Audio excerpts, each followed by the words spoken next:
What's up, guys? This is Jesse DeRozier with Hydrilla Gorilla Guide Service here on Lake Guntersville. Today's date is May the 10th, 2025, and this is What's on the Deck. So this past week, we continued to see a split between the two groups of fish, those that were going to remain up shallow and kind of focus on that bluegill spawn, versus those that are working their way back out towards deeper water. For those shallow fish, we definitely kind of stuck with our mainstays that we've been utilizing for the last several weeks. First and foremost is definitely going to be just a wacky rig. The wacky rig Senko continues to produce in these areas. Anytime you have bluegill that are going up on bed, a Senko is definitely a dynamite bait to keep in your arsenal. In these areas, we've been utilizing wacky rig Senko. You can definitely go to a Texas rig weightless, if you prefer that style presentation, or even going with like adding a 1/8 ounce weight and throwing that as a Texas rig, if you don't like waiting on that slower presentation for it to fall. The other option that we've had kind of in these same areas is going with a weighted presentation, and that is that of a shaky head.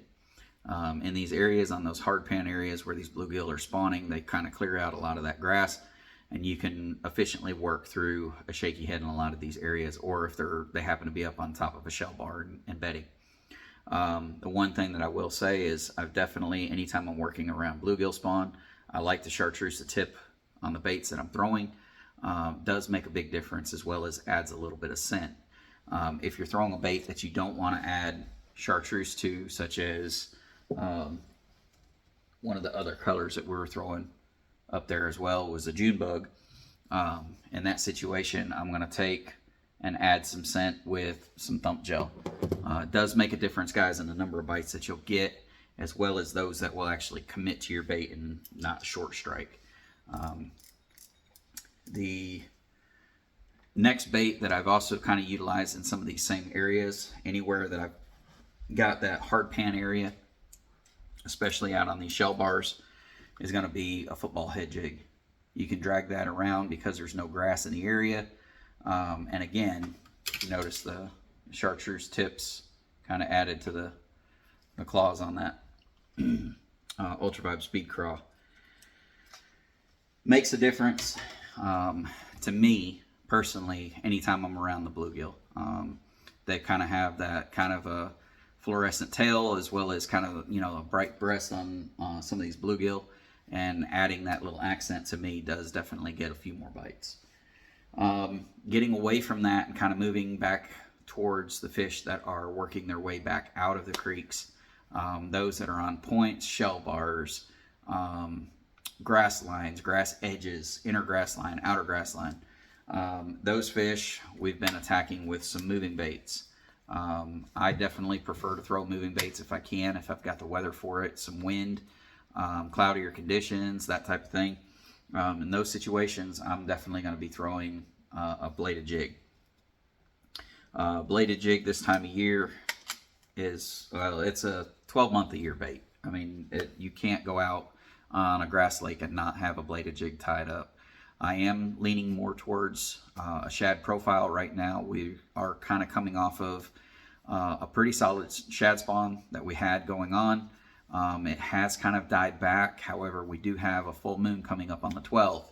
And with that, we might see another wave of shad spawn kind of come up. It kind of went off a little bit early this year due to the fact that we were so cold, that when the bass decided to spawn, it seemed like the big wave came up first, where normally it's a small wave and then your primary wave that tends to come up. Everything kind of shifted forward this year, and it seemed like our primary stuff is going off first. And as a result, we did tend to see the shad spawn kind of go off early as well. As soon as that water temp hit 70 degrees, they were not so much worried about the moon phase. They just went ahead and started their spawn. So now our water temps are hitting in that 73, 74, 75 degree water range. As we're getting to that full moon in May, when they normally would be kind of kicking off the shad spawn, and the vast majority of those have probably already spawned. So if we do see a shad spawn on this full moon. It might not be as strong as it has been in years past. Again, kind of around any of these areas where we've been focusing on the shad, I'm going to pick up, anytime I'm looking for that big bite, I'm going to get fewer bites on it, but picking up that underspin on that producer swim baits, that 5-inch producer swim bait Swiminator, and throwing that on that flashy swimmer. That flashy swimmer is a 6/0 3/8 ounce owner flashy swimmer hook, and it pairs beautifully with that producer swim baits. If I'm looking for more numbers, I'm going to pick up a smaller underspin.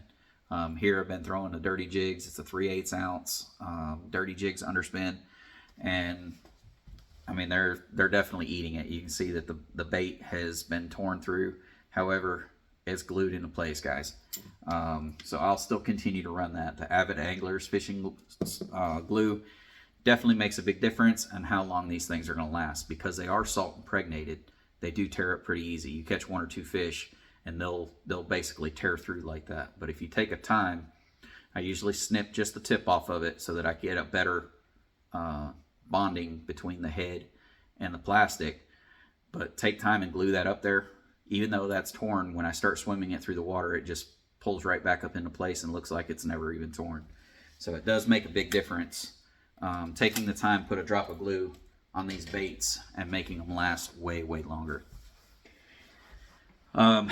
That's pretty much it for anything soft plastic. Everything else has been basically hard baits, and more so cranking. We've been seeing some schooling action, and on those schoolers you can definitely get into some numbers pretty quick. I can't vouch for the size, because every school that you get into is different and how big those fish actually will be. But if you're around a situation where you've got schoolers going on, definitely throwing a lipless bait will get you some numbers very, very quickly. In that same circumstance, if you're looking for that big bite, I would definitely highly recommend keeping a topwater tied up, a big topwater, and throwing that out there around these same areas. Regardless of the size of the schoolers, that topwater will definitely pull that bigger bite for you, and get you whatever big fish are in the area. It does a better job at calling those up to bite. On the cranking aspect, so the lipless, I'm going to be running in that shallow flats. As we start to move out a little bit deeper, we're starting to work some of these humps and shell bars and inner grass lines, and then outer grass lines as well. I'm going to be picking up crankbait, and I like to be able to rut down into this hard bottom of these areas. And so on the shallower areas, I'm still running that DT6. I want to be able to get down and kind of rut around some of these areas where these bluegill are spawning. It's just a different look than what they're used to seeing, because everybody and a brother is approaching these bluegill beds with soft plastics because they do catch fish. That is an option that they're not seeing very much of, and I believe that I can definitely get some additional bites out of that area by utilizing that. Moving out a little bit deeper, getting out onto some of those deeper shell bars is going to be in that kind of 8 to 12 foot zone is the DT10. The DT10 also is really good at hitting that outside grass line. A lot of that outside grass right now is kind of growing in that 8 to 9 foot of water. And if you are able to set up with your graph basically to where you're diving and ticking just that last clump or outer line of grass and kind of ripping that out, a lot of those fish are transversing up and down the grass lines and running that outside grass line and getting hung in that grass and ripping that out, kind of like we do with the lipless in the springtime. Again, can kind of get some of those bites that reaction strike. Stepping out even farther, getting out closer to the main body of water on the ends of some of these long points, in that 14, 15 foot zone is going to be throwing deeper crankbaits. Those were 2 that I threw this week, and making sure that I am rutting that down into the bottom. It definitely seems to be a big key feature right now if you're looking to get bit on some of those crankbait bites. Getting down and kicking around those hard bottom areas will definitely draw in some of those strikes. Last but not least is going to be one of the best exciting bites that you'll ever get, and that is on the bull wake. I don't usually leave this tied up on the rods once they go into my box, just due to I don't have any hook keepers big enough for those hooks. I usually cut it off and just store the rod and store the bait separate. But the bull wake and the bluegill right now are definitely getting some big bites. These areas where you're throwing this is going to be related to those shell bars, those grass lines, those grass flats where they come out and kind of end close to the main body of water. That right there crawled across the surface right now is definitely getting some big bites. If you don't have one, I would highly recommend picking one up. I don't know that Waterfront or GTO carries the wake style. I know that they have the Swimbaits, but I'm not sure if they have the wake baits. If they don't, I would talk to Jenna and see if she can order you guys some. But the bull wake and the bluegill right now are two dynamite baits that you want to have in your arsenal. You're not going to get many bites, but the bites that you get are going to be the right bites. So if you're a tournament angler, or if you're just one of those guys that likes to go out and just focus on big bites and not worry about how many fish you're catching in a day, that's your guy right there that you definitely want to have on the deck right now. We fished a tournament this past Saturday, Buddy and myself, and I think 3 of our fish late in the day we were able to cull out with that in the last 45 minutes. So it does make a difference in drawing the bigger bite. That's pretty much it for this week, guys. I hope this information helps you out. I hope to see you out on the water this week, and until next week, tight lines.